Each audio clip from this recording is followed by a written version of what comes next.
This is effectively my book launch. It is the first time I get to speak about this work to a live audience. I have brought a copy with me. So those of you who are in the room, if I really like the question that you ask me, I will give you the copy that I brought. And I will even sign it if that's the kind of thing that you go in for. So once again, thank you so much to Fenwick and to Bart, who are dear friends and longtime colleagues. It's a huge privilege to be back home at Concordia, where this project began, and to speak to and with the community that created the impetus for investigating so many of these ideas. I would also really like to thank Fenwick for the land acknowledgement. I would like to add my own acknowledgement of myself as a Treaty 4 person, and I would like to acknowledge my current status in London at the confluence of the River Thames and the Vauxhall Marshes, which has, like Montreal, been a meeting place for centuries, if not for millennia. So today, I want to explore how the citizenships of the 21st century have evolved and how they may yet be transformed.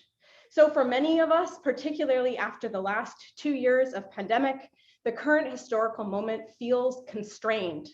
It is as if technological progress has led inevitably to social and cultural breakdown through environmental devastation, cultural fragmentation, and limited forms of civic redress. So my focus in the book and in this talk today is to identify how this constraint has emerged and to assess its potential undoing. So how can the dynamics that we find ourselves living in be undone? I'm going to try to work out how to go forward in my slides, since that was a very eloquent beginning, and yet. It's always, oh, how do I do this? Can anyone help? Let's see. Oh, look at that. We have a second slide. So I thought I would focus on optimization. And I'm interested in optimization as a process, particularly as a socio-technical process.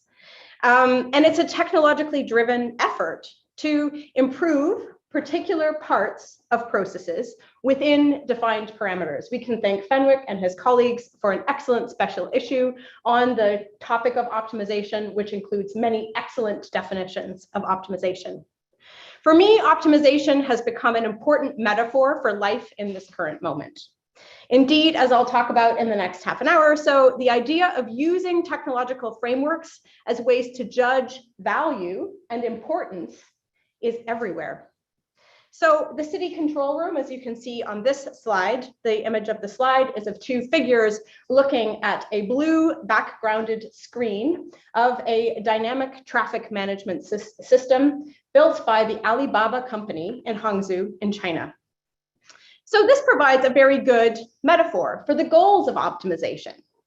Optimization invites the performance of a calculative mindset, which considers which information can be put to use to determine what is best, what is favorable, or even what is better. So it not only describes a process, but it also, as Jeremy Morris and his colleagues argue, it also entails a claim about what it is that is optimal or best. So as soon as you embark upon this process of optimization, you are implicitly assuming that there is something to be optimized. And this comes at the cost of something else, which may not be optimized. It's most often a technocratic activity, particularly in the context of urban life. So experts, like our figures here, given the benefit of a systematic view of the city as a complex system, can set parameters within which these aspects can be tweaked for ideal performance. Optimization can also serve dominant or powerful interests. So these figures are working with this technology developed by super company Alibaba, which is looking to create a kind of perfect system of control across a number of areas. And Alibaba's foray into city planning aligns with the other optimization work they do in logistics. So these things work together. Optimization also implies, as this image suggests, a view from outside. In contrast to the top-down vision, this is what an intersection in my neighborhood in London looks like. And as I talk about at the very beginning of the book, crossing the road here is often contested. It's a very complex junction. The image shows a three-part pedestrian crossing across multiple streams of traffic running in different directions. There are figures standing at different points along the crossing point. What the image does not show is that the green light for pedestrians and bicycles is barely long enough to make it from one section of the road to the next. It is under all circumstances completely impossible on either foot or bicycle to get all the way across the road on the pedestrian or bicycle signal. So this is a matter of some consternation for the local community. There are primary schools on either sides of this road, and the junction is heavily used by parents with children. When you run into your neighbors, you quite often have a discussion about near misses of potential collisions between transport trucks and small children. Over the years, the local communities tried to take action to convince Transport for London, who is the agency responsible for roads and therefore for the timing of things like traffic lights, to change the timing or to address the heavy volumes of traffic that are moving on each of the sections of this 4-section road. This advocacy has taken the form of things like the children of the neighborhood staging a protest in which they wear gas masks to highlight the high levels of air pollution that these 4 intersecting roads produce, to people writing to their MPs, to all of the famous people trying to use all of their contacts to see if they could find someone in Transport for London to respond to them. One of the final things that the neighborhood attempted was to collect their own data about how many people tried to cross the road. They put this to Transport for London, and Transport for London said, well, yes, of course, the traffic volumes are too high on this part of the road, but this is only temporary. Very soon, the construction that is 1 mile down the road in this direction will be complete.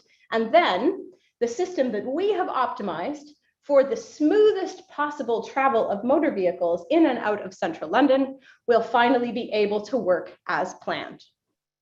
So this shows, of course, how optimization is not uniformly encountered. What is optimal in one way, what, for example, sends a steady flow of traffic in and out of central London, might be frustrating, confusing, or completely unnavigable from another.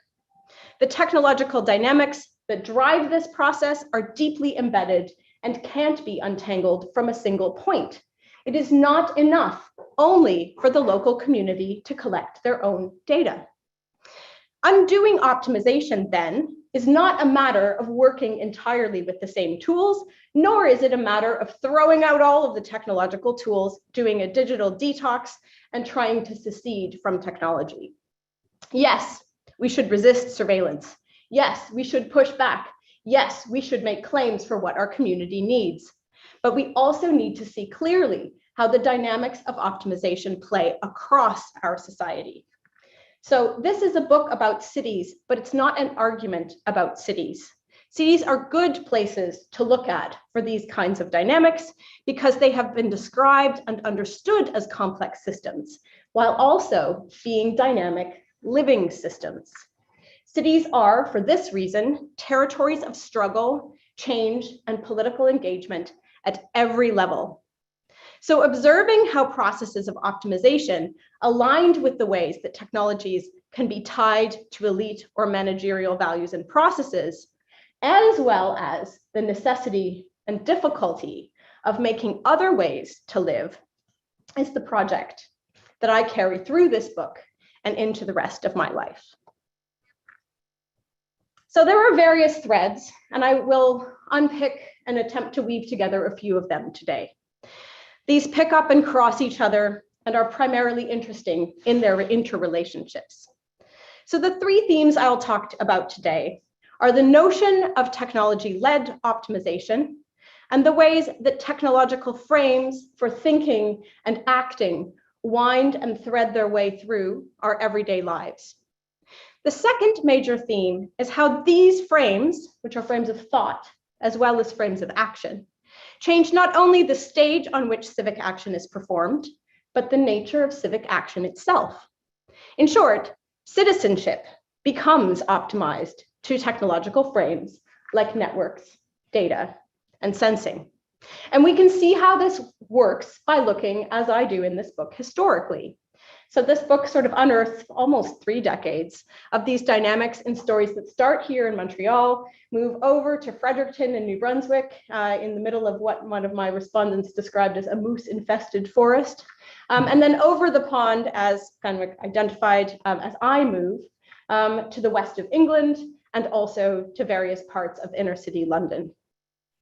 And the final thread that I pull on today is this idea of undoing optimization.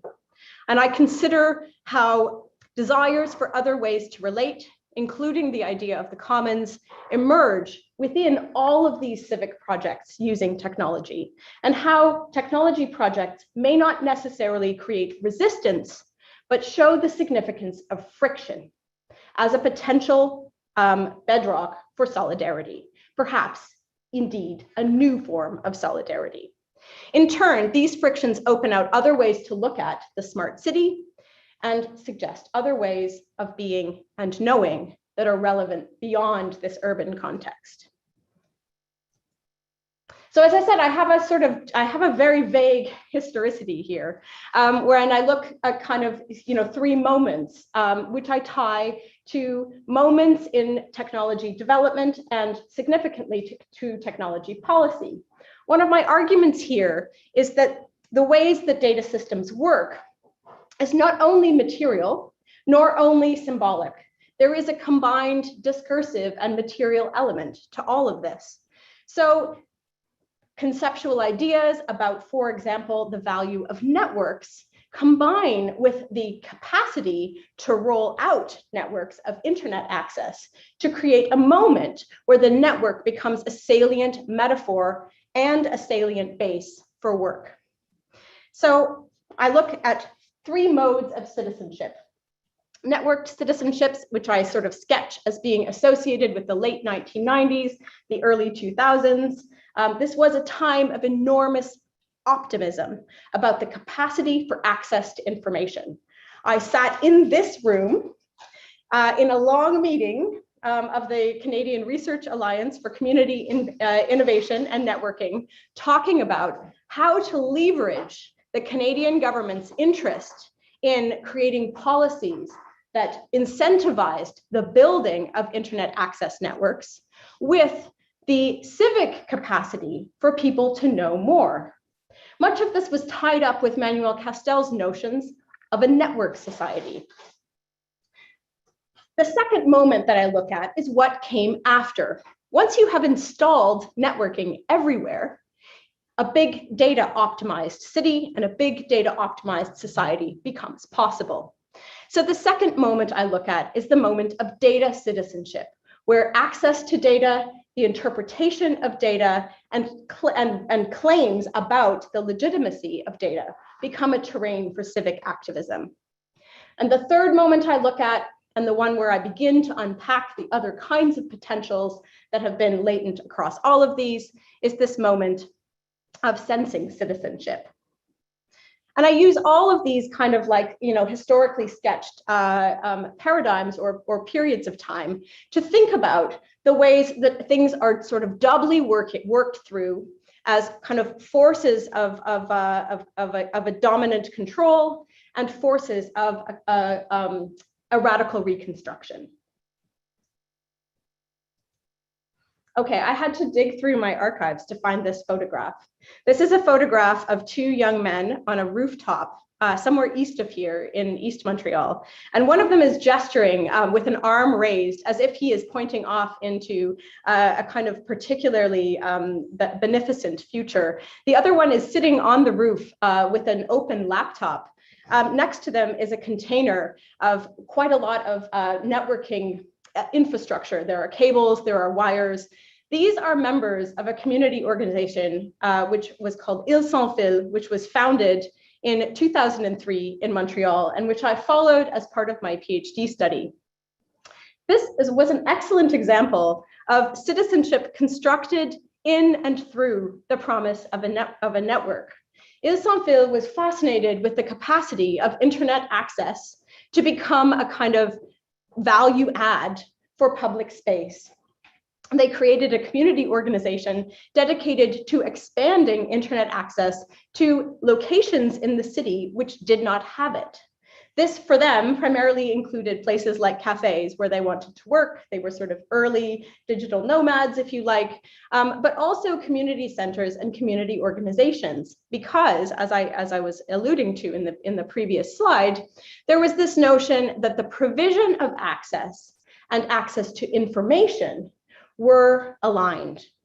So by creating more opportunities for access to a network, there would, of course, be more opportunities for a kind of a set of knowledges to emerge within a community.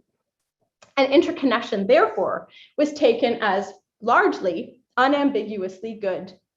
So Alison Powell, which is now has evolved into les zones d'accès public across Quebec, was a nonprofit, volunteer-run organization which primarily worked through the enthusiastic participation of many young people from Montreal who were completely motivated by the learning opportunities that were provided by basically taking commercial technology, wrecking it, installing new software on it, installing it in public spaces, and then getting to go and hang out with their friends in those public spaces and get access to the internet. It was a very optimistic version of this kind of paradigm of community action through provision of network access. But networked citizens not only created demand for access technology, as the Alison Powell activists inevitably did. Of course, what happens when you build lots of new internet access? Well, you invite lots of cafe owners to pay new broadband subscriptions that they didn't previously pay for. At the same time as this project emerged, there were parallel efforts across the world to create free information infrastructures, spaces where communities and not only governments could self-provision access to information by building their own computer networks. And these advocates really saw self-determination, horizontal organization, and autonomy as values that should guide access to information. This was a much more radical, anarchically influenced political ideology modeled through the provision of internet access. Behind me, I have two images. One of them is an image of the city of Berlin with a number of points that are marked in red with lines drawing between those points and other points. The resulting image looks like a kind of distributed spider web. I also have an image on the right, which is a series of blue and green map dots overlaid on top of a topographical map of Athens in Greece. These dots are so densely connected to one another that they create a kind of image of a blurred image of a green background. Both of these images are images that represent meshed networking systems, which are horizontally organized systems of access to other people's computers, right? We now think about access to other people's computers as the kind of foundation of the cloud, this amorphous cloud that is often talked about, particularly in Vincent Mosco's book of the same name. But these were models of horizontal cooperation and collaboration. The image that I have of the network in Berlin shows a neighborhood that had been cut off from commercial internet access due to the division of the city through the Cold War, which also housed many buildings which from the late 1980s had been squatted. As Berlin rebuilt, many associations of squatters received rights of residence in these buildings, provided that they invested in their maintenance. And in one of the buildings, a group of people decided that an internet access network that connected many of these buildings would perhaps solve this problem of access to the internet, while also creating a kind of another way to model their cooperation between each other. What's really interesting in talking to the advocates who put together this particular network is that they were really focused on the maintenance aspects of this network.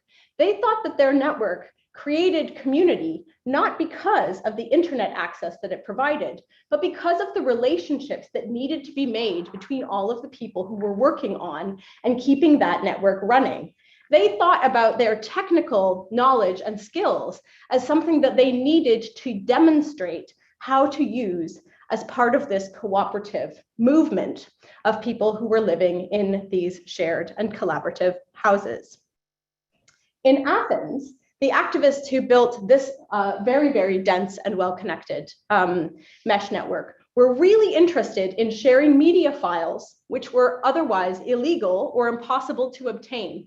The activists in Athens actually built an entire parallel media ecosystem of pirated versions of all of the main internet services. So they had pirated movie streaming services. They had kind of like reconstructed free software versions of messaging applications. They basically made a kind of like anarchist techno utopia of a kind of repetition and separation from the commercial world.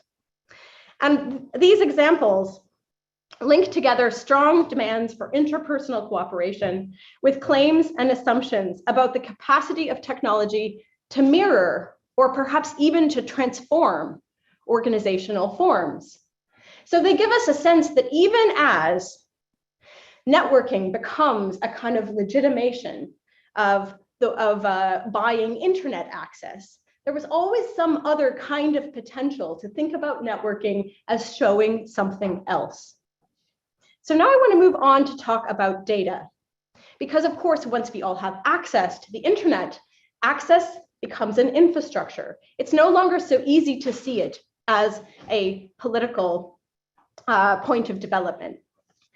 So what I want to talk about is what happens when you have data-based optimization, and how the idea of civic action in the big data optimized city is focused on a kind of seamless flow and on a kind of double-sided market model. So this slide shows a very attractive young woman who appears to have an Asian background, who is simulating hanging off of a public transport pole. It is an advertisement for a company which is now defunct called Urban Engines, which was a startup which created the technology for route planning and commuting mapping. So Urban Engines in about 2010, 2011 came up with a technology to track people's smartphones as they moved through the transit systems of major urban centers. So they started in London and expanded to some other cities. And they had two promises for this technology. The first promise was that people's commutes would become easier because they would receive information on their phone about how to optimize their commute. The other thing that they were selling, though, was the aggregate data of the millions of people who had this kind of software on their phone, which could be collected, modeled, and then sold to the city transport engineers. And this is a kind of multi-sided version of how to best use data that assumes optimization in two moments. It assumes that a good technological citizen not only optimizes their own life, but gives permission for their individual streams of data to optimize someone else's. And of course, now that we have commuting applications installed on many of our smartphones, and now that Urban Engines technology is deeply embedded into things like Google Maps, this once again has become infrastructural. And it's very difficult for us to begin to kind of question and query the logic upon which it was based. It's a little easier to look at the logic when you look at how the same logic applies to civic applications. So optimization as a frame can also influence these kinds of civic projects like C-Click-Fix, or in the UK, the project called Fix My Street, which kind of perform an internalization of the frame of optimization. C-Click-Fix, for example, suggests that you can identify as a citizen particular things that need to be addressed in your local area. It suggests formats for easily computable data about things that are going wrong in your neighborhood and returns the results in ways that allow governments to optimize their expenditure by identifying areas of maintenance that, if addressed, will be positively viewed by the people who contribute data. So the slide behind me has several windows which represent different actors in a kind of chain of relationships between an ostensibly good citizen who is using their mobile device to report. In this case, it looks like they actually don't even identify what these are. So perhaps some fallen leaves on the ground in front of their house. This message, it is implied in the image, is then sent to various people along a chain of command within a city government, including several different bureaucrats, and finally someone who is empowered because they are perhaps doing a physical job, such as sweeping up leaves, to correct this problem, to address this issue. And on one level, this is really positive. You have a direct participation in the governance of your civic area. And on another level, it is profoundly disappointing. There is simply no capacity to put in a report on see-click-fix for systemic long-term defunding of library services, for example. Not to mention that people who are not in possession of either the kinds of technologies or of the inclination to do this kind of reporting would be completely absent from this particular form of good citizenship. Finally, as Jennifer Cabrese argues, this renders civic action into the exchange of calculable units.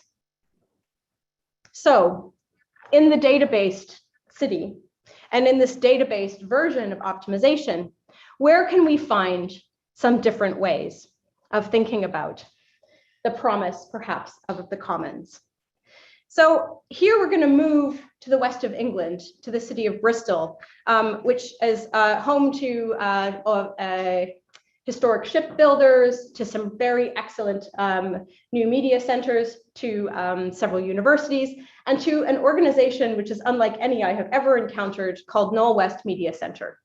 And Knoll West Media Center is in the community of Knoll West, outside of Bristol central city, where it has been working within the community for 25 years, beginning on projects related to photo voice and following changes in technology in order to help the community to think with technology, in order to help the community to consider what different technologies might provide that community to do for itself.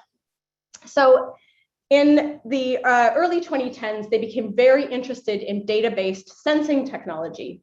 And so they started working with a consultancy called Ideas for Change to pilot a way that they might get their community to think about what they could possibly do with data-based sensing systems.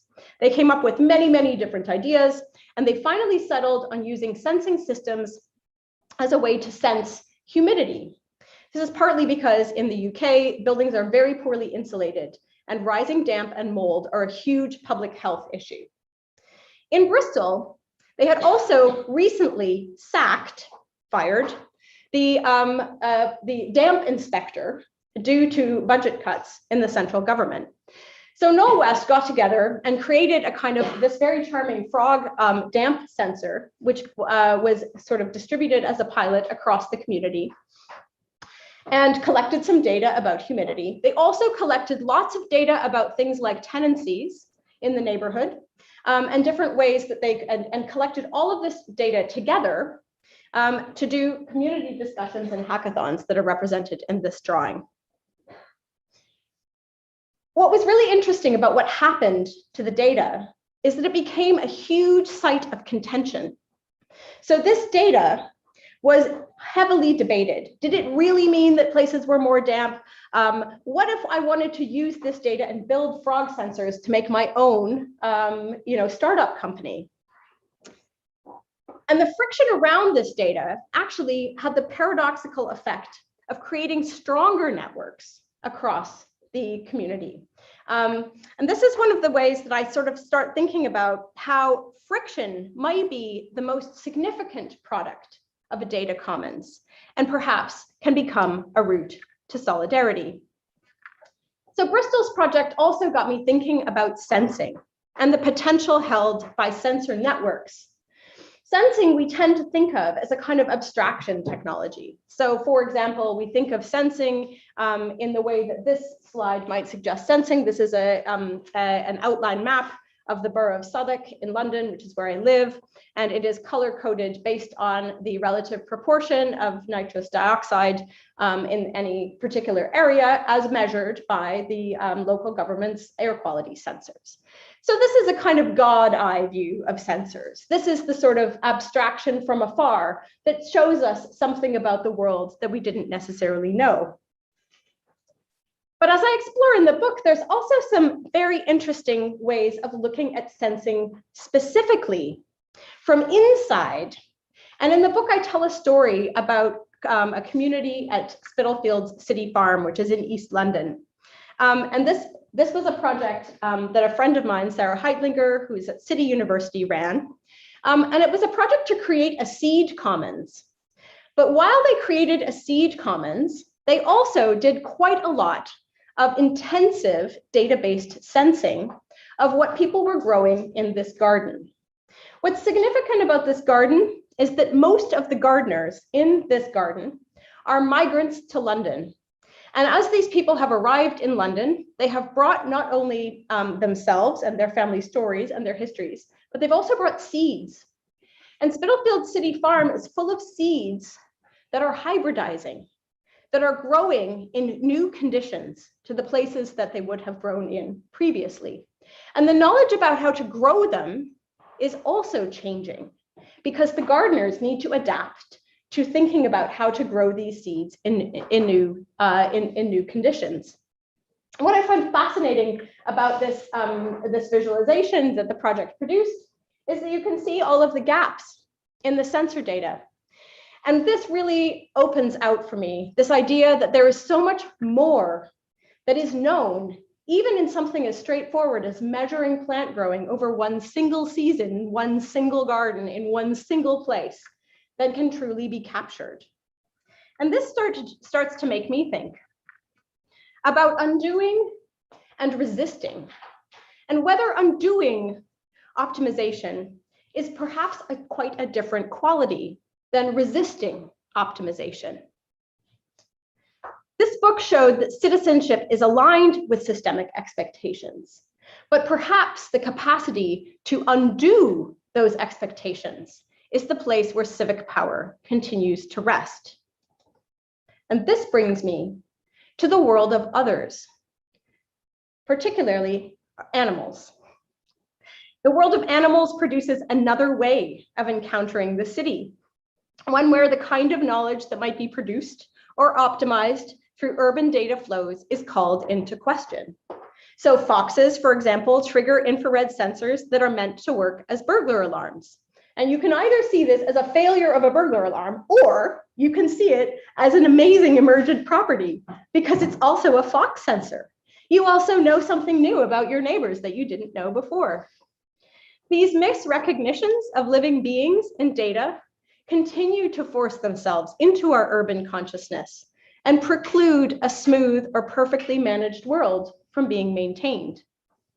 And I also think that the presence of animals in the city and in urban data provides a good way for us to start to question the seamlessness of urban information systems.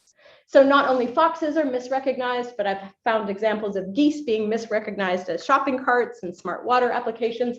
And you probably have lots of examples from your own life about how your animal neighbors, these others in the same place, mess around with the ways that systems are meant to be optimized. And I think this misrecognition suggests other ways of being together in the city. And this brings me to a concept that's extremely important when we think about undoing optimization, which is the quality of paying attention. So Indigenous scholar Robin Weil-Kimmerer writes, paying attention to the more than human world doesn't lead only to amazement. It leads also to acknowledgement of pain. Open and attentive, we see and feel equally the beauty and the wounds, the old growth and the clear cut, the mountain and the mine. Paying attention to suffering sharpens our ability to respond, to be responsible. So things are in flux. Everything is hybridizing. Worlds are destroyed as well as being created. And data frictions show how this continual hybridization illustrates the irrepressibility of life. So these are parakeets. And I really like London's parakeets. They make me so happy. They are flamboyant, they're robust, they're noisy. People don't really seem to like them, partly because they are migrants, they are escaped pets. They are not supposed to be there, and yet they adapt so very well. They're also really loud, they have big families. There's this assumption that they're competing for resources with the indigenous birds. And they're wrong, right? But they are here and they are flourishing. I think this is really important because one of the really significant questions about optimization is the question of for whom things are not optimal. And when are things not optimal? Holding in mind that the very efforts at datafying and trying to create the optimal bring their own consequences, we must bring an attention to elements of justice that can't be addressed through the narrowing and attempting to fulfill aims as already prescribed by a framework. Ursula Franklin's considerations of holistic technology practices include a notion of reciprocity and also a notion of undoability. You should be able to roll back a system. You should be able to repair. You should be able to say, actually, maybe we won't do this one. So in the book, I advocate for one potential principle based on these kinds of principles, which is the principle of minimum viable datafication. And to me, this addresses not only the questions of spatial justice that are related to the disparate impacts on different people within urban systems of having citizenship be aligned with datafication, but also to the concerns of intergenerational justice that must be addressed, particularly if data-based systems are going to continue to feed into data centers that are built in particular places in the world, using resources which might go to other things. So I'm coming to very close to the close here. I also think we need to consider how our solidarity grows through friction. So this image here is a rather blurry image taken on Waterloo Bridge near where I live in London. The surface of the bridge is completely covered with graffiti, and there are figures walking across the bridge in the middle of where traffic would normally drive. This is because this is an Extinction Rebellion bridge closure project, which represents a fundamental disruption of the processes of optimization that keep my current home city functioning. And I think that we can take quite a lot from this image as one kind of provocation to think about how climate change activism mobilizes friction and disruption as a way to open up solidaristic language, and also for us to consider these aspects of justice, which our optimization frames can sometimes resist. So I would like to ask, what solidarities can be built around and through the frictions that we experience? And I want to close with a discussion of how difficult it is to maintain commons, and how commons are always and necessarily embedded within and enacting frictions at all times. So these are two photographs of my daughter in the neighborhood where I live, and she is exploring some of the very tenuous commons created around our house. On the left-hand side, she's actually got a mask over her eyes. She's standing once again in the middle of a road.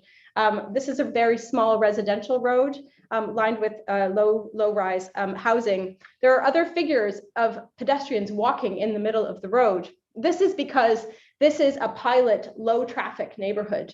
There's no through traffic on this road. The proposal to shut off through traffic on these residential roads was partly a result of the pandemic and partly a result of local government decisions in response to climate change. It has created an unbelievable amount of tension in the community related to questions of accessibility, expectations of using roads in particular ways. It has also, as you can see, provoked great joy and freedom among some people in the community, and perhaps quite a lot of struggle among others who are not in this photograph. The other photograph is my daughter picking berries in the community garden at the bottom of a very large high-rise housing block. The community gardens in the area where I live are maintained by a small group of people. The fruit is eaten by a very large group of people. What are the questions that this raises? Is it a good framework to say that only those who tend the beds should eat the berries? Or is the joy experienced through the pleasure of working with your neighbors to tend the beds similar to the joy of picking some raspberries when you weren't expecting to eat them? I think these questions around the commons, the ways that we grow hybrid knowledge, and the ways that we live with friction are some of the most significant for the citizenships of the 21st century. And so I will end here and thank you all very much for being with me.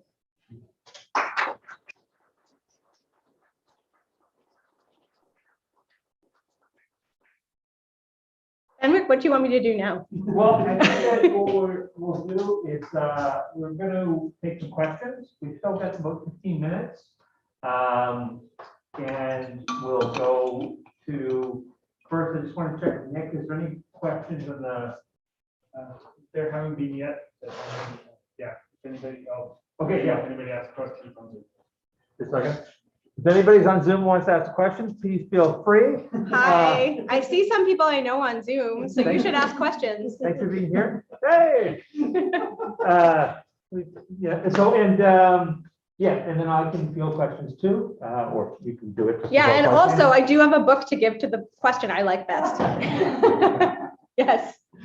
Yeah, hi, thanks for the talk, really interesting. I still want to understand better the data part and the friction. I mean, I think all the sort of more real life aspects we talked about, that of course data doesn't solve any infrastructure problem, nor how we build or live or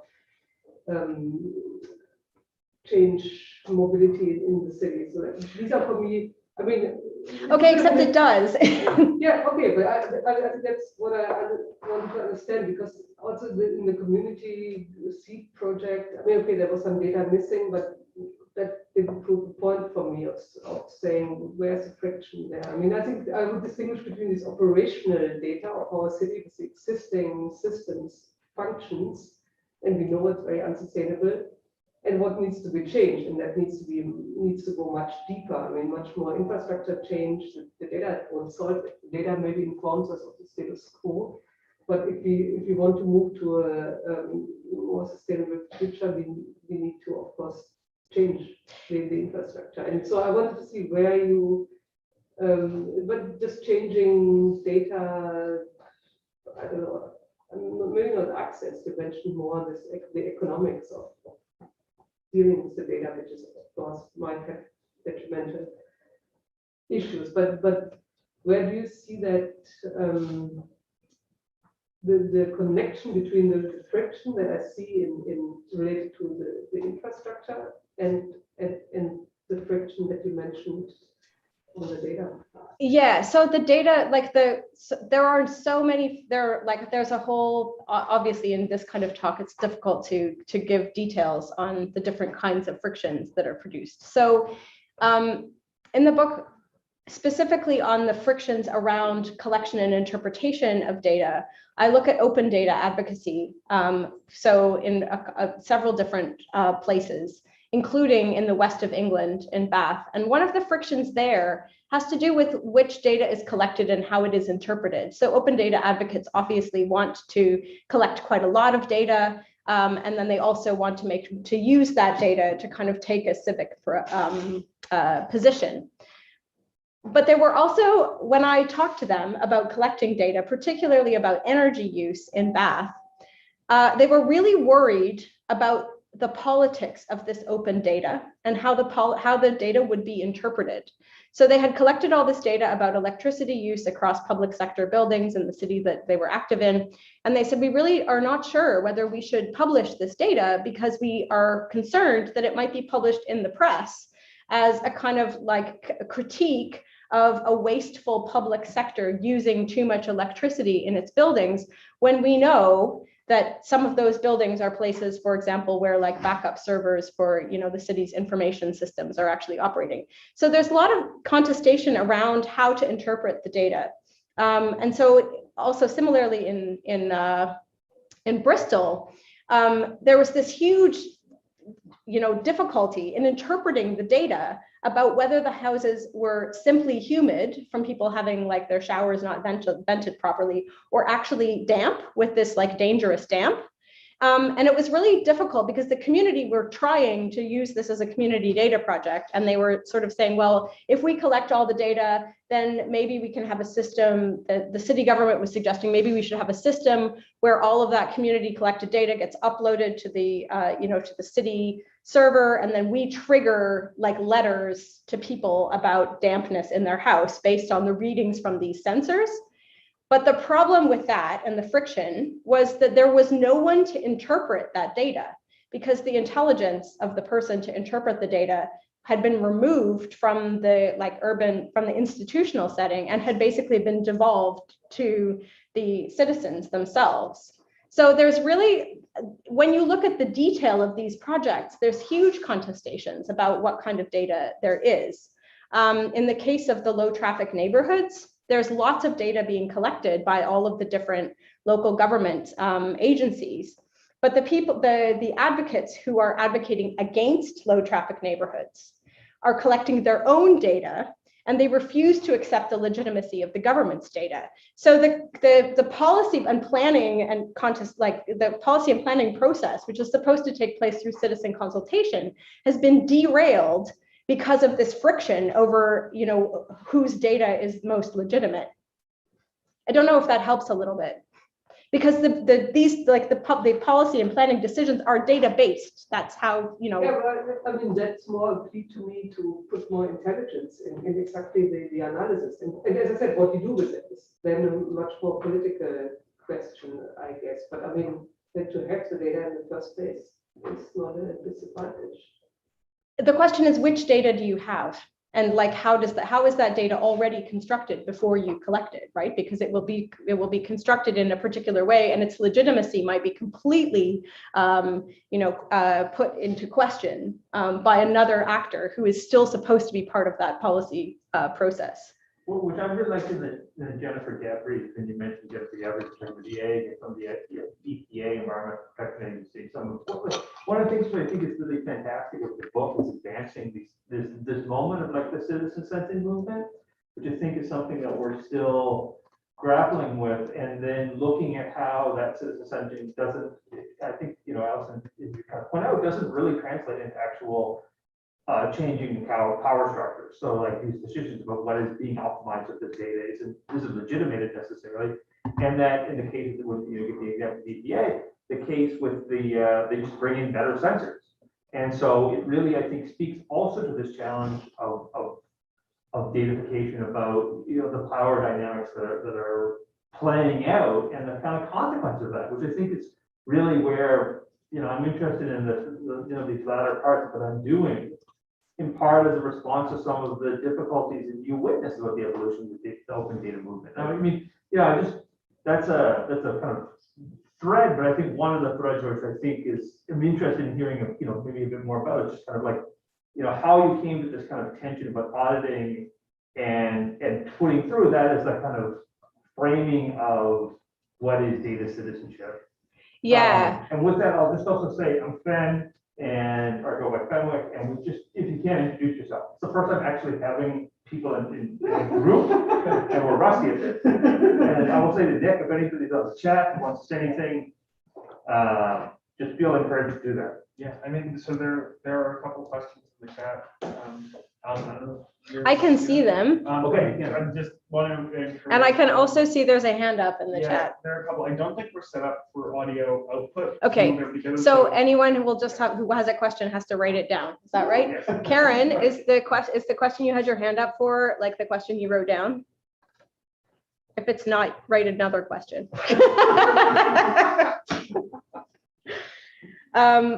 All right, so are there other questions on the, yeah, Bart? All right, so I mean, I was going to pick up on the line from Ursula and Ben, because this isn't just about having data, but it's about the way, it's about the point you made about making the world calculable, that it becomes data in the first place. So there's something all the way downstream.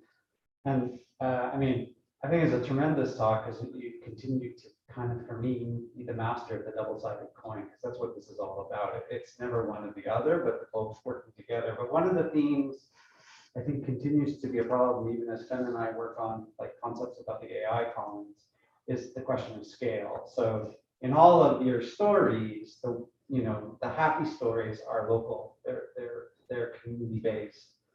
The sad stories are, mega institutional. They're about citywide kind of movement. So I said this notion of the many outweighs the needs of the few. That optimization, if it's working well, which it doesn't, okay, should serve the large scale, the translocal scale. That's what it was built for. That was made for. As populations and access and networking increases, one needs optimized systems to deal with large masses of people who don't encounter one another at the level of community.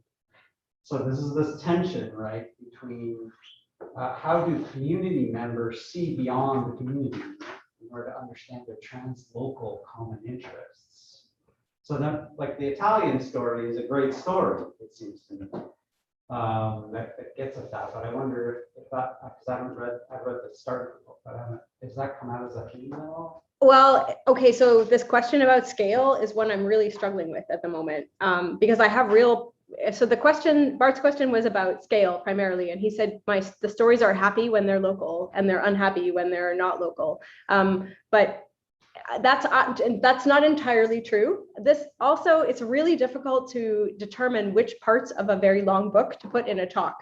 So this talk is kind of short on the extremely nerdy stuff, which has to do mostly with open data advocacy and the ways that open data advocates are invited to do auditing work to undermine the legitimacy of the state. And my argument in that section of the book is actually that this auditing work is outsourced to citizens who perform a kind of good citizen, role by analyzing data that actually, in some ways, calls into question the legitimacy of the state. And that is also a very interesting aspect of scale, because this was also linked in with this kind of movement towards the big society, which was put forth by the Conservative government in the UK beginning in about 2010. And so this has got an ideological backdrop to it, but it's also a way of inverting the scale.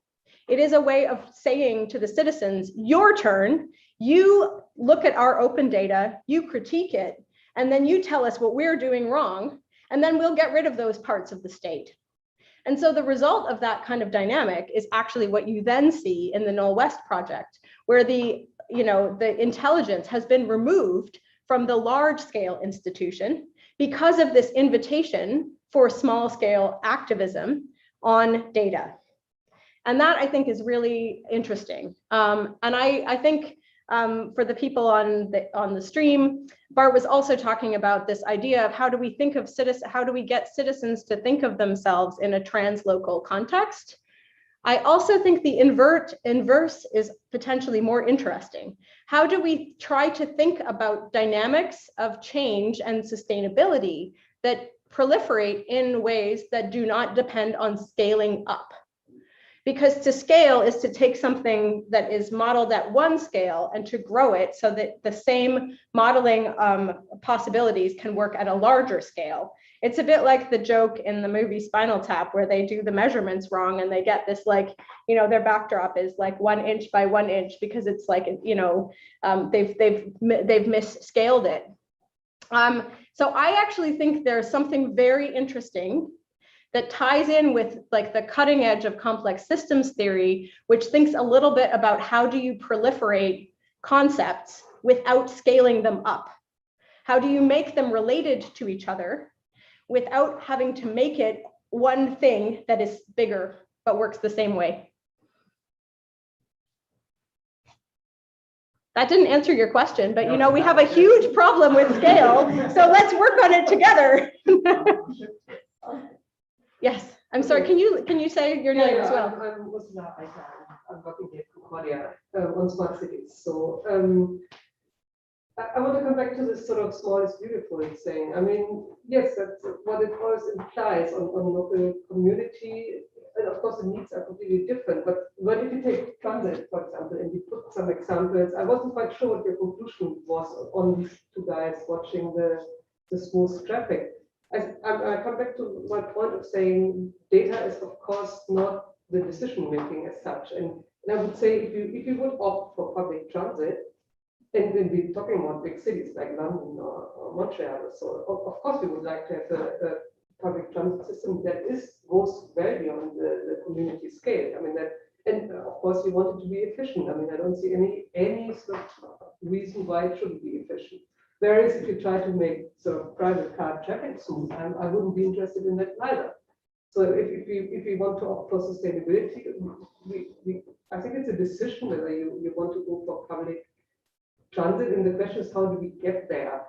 And so, I mean, coming back to the data, maybe these air quality data or publishing number of deaths or accidents or whatever might help to improve the condition.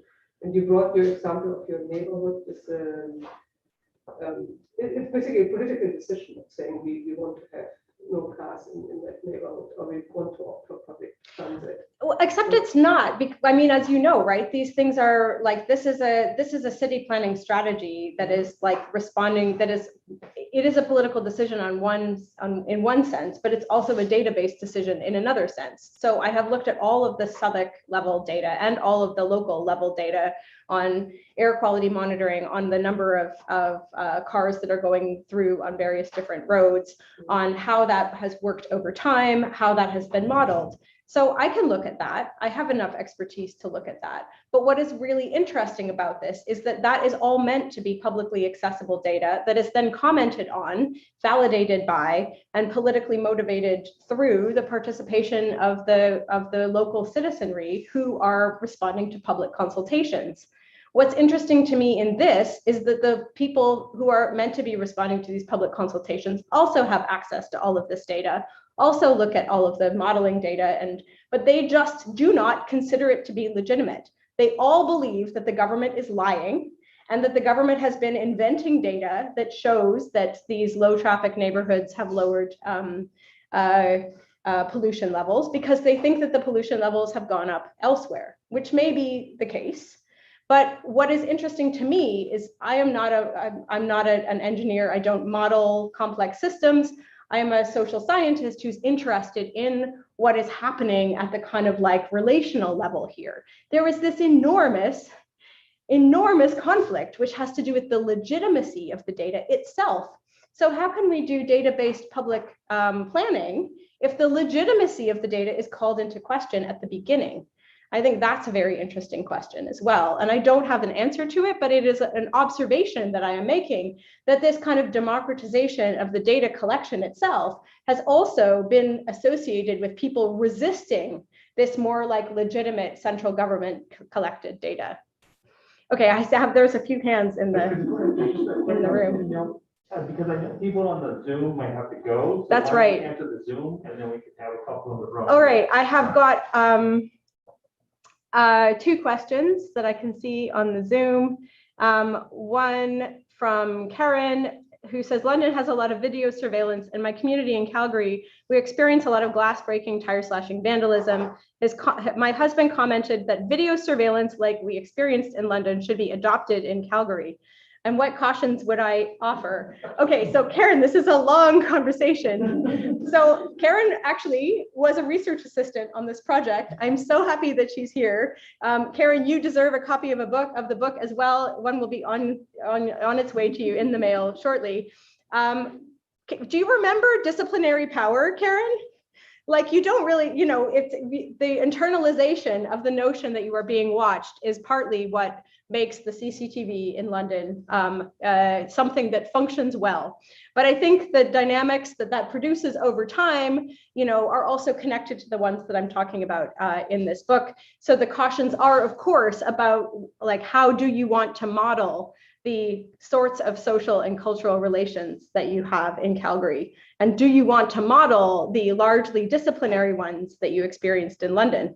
The answer could be yes, in which case you should put CCTV everywhere.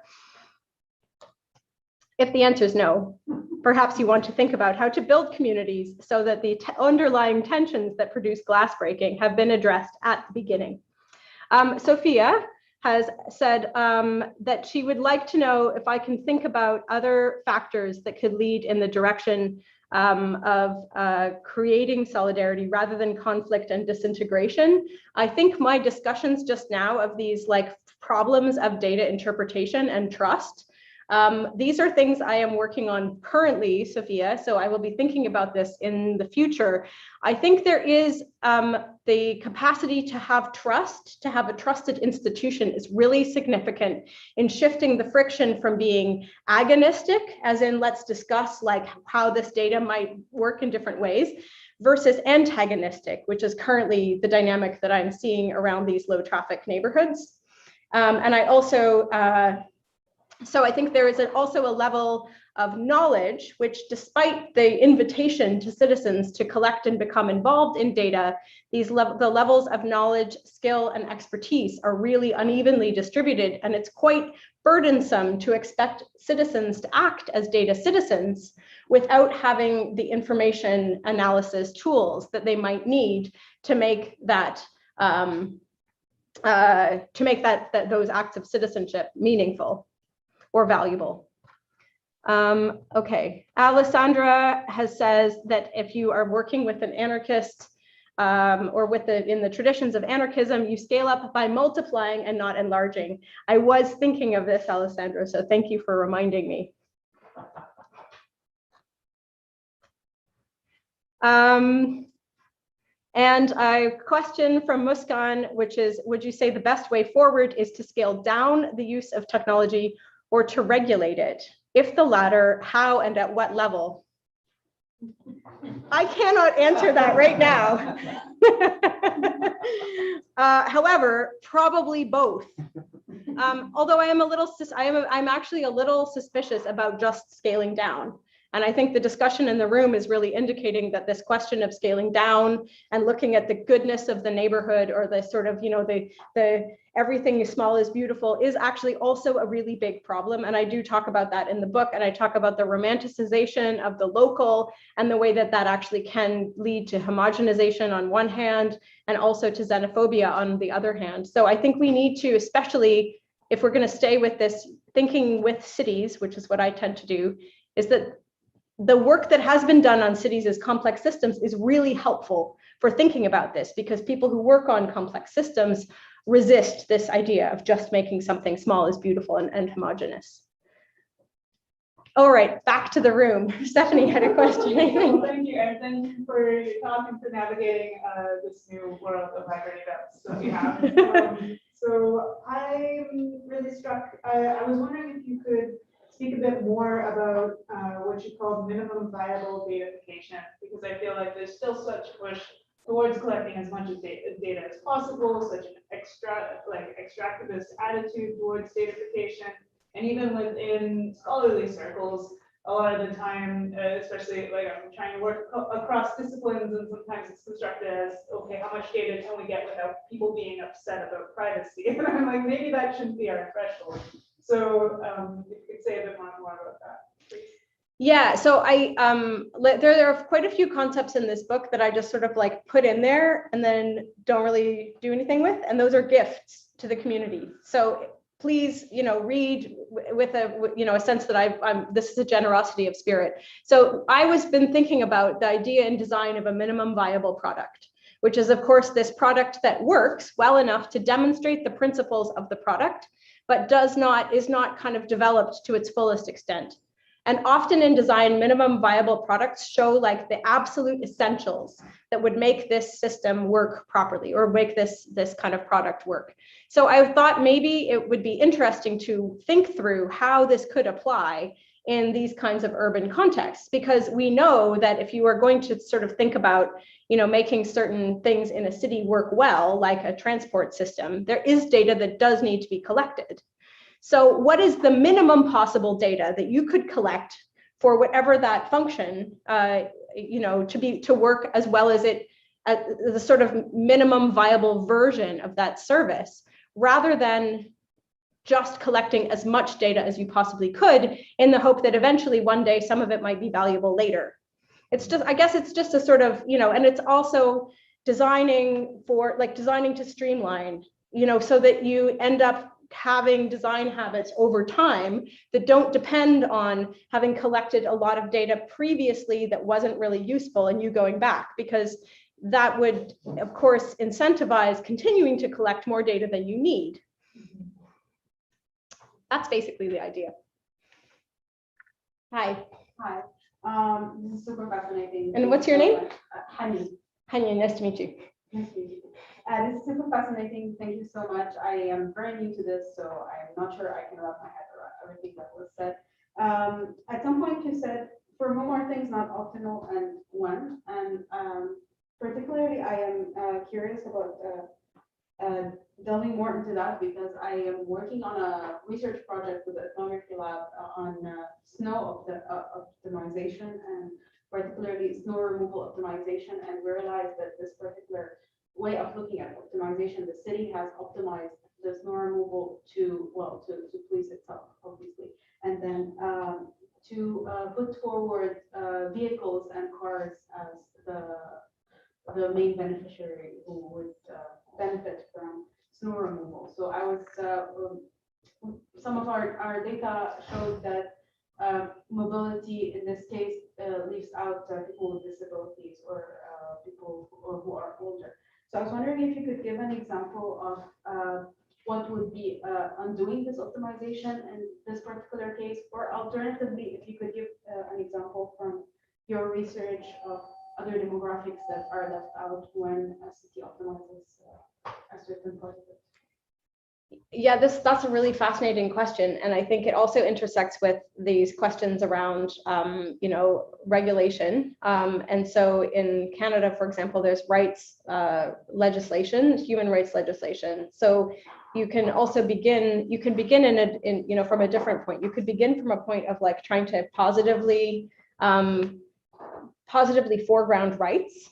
Rather than kind of thinking about, for example, vehicles are present, but vehicles themselves have no rights, but people have rights. And so if you were going to construct a rights-based snow removal system, if you were going to begin with rights and optimize for rights, what would the snow removal system look like? Then the snow removal system might have, for example, snow clearance happening first, in places where the most vulnerable people were located, because it would be the exercise of their rights would be most limited by the delaying of the snow removal. So you can play around, I think, with like moving these, what is being optimized for, in different ways. And I think, yeah, so that would be one way of answering that.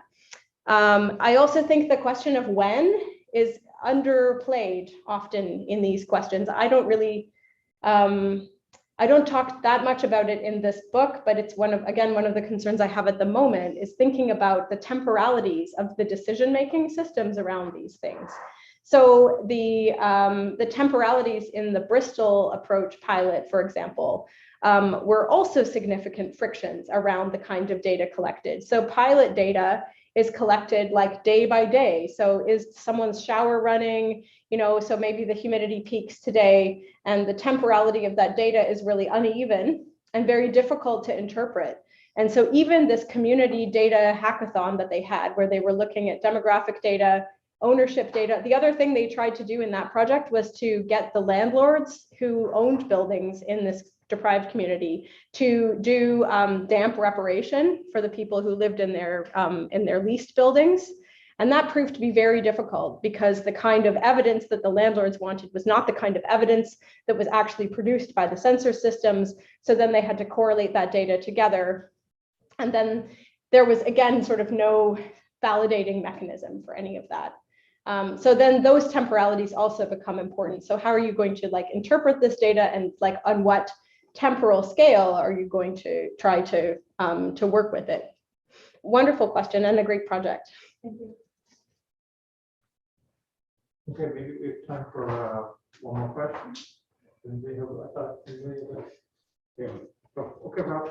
Alison, thanks so much. That's great. I was just wondering if maybe in the book, in some of the cases in the book, if the question of automation comes in much. It sounds like most of what you were talking about was collecting the data and interpreting the data. I was wondering to what extent, if the process becomes automated, and automatically responds to the data, how that changes. I don't look at that in the book. The question was about automation and to what extent the automation processes might change the way that these dynamics that I describe in the book might unfold. And the answer is I did not think about automation, and my other work does. So we can have a discussion about that at a later point, especially in connection with the work you're all doing here on AI. Thanks. Okay, well, I think I just want to say because we're 15 Okay, I'm minutes going to say bye to everybody on the stream. over. Thank you all for coming. It was really wonderful to have all your questions. And yeah, it was just a pleasure to be here. I hope that it was kind of fun to watch like a real time. All right, I'm going to stop. All right, and just join me in thanking Alison Powell for the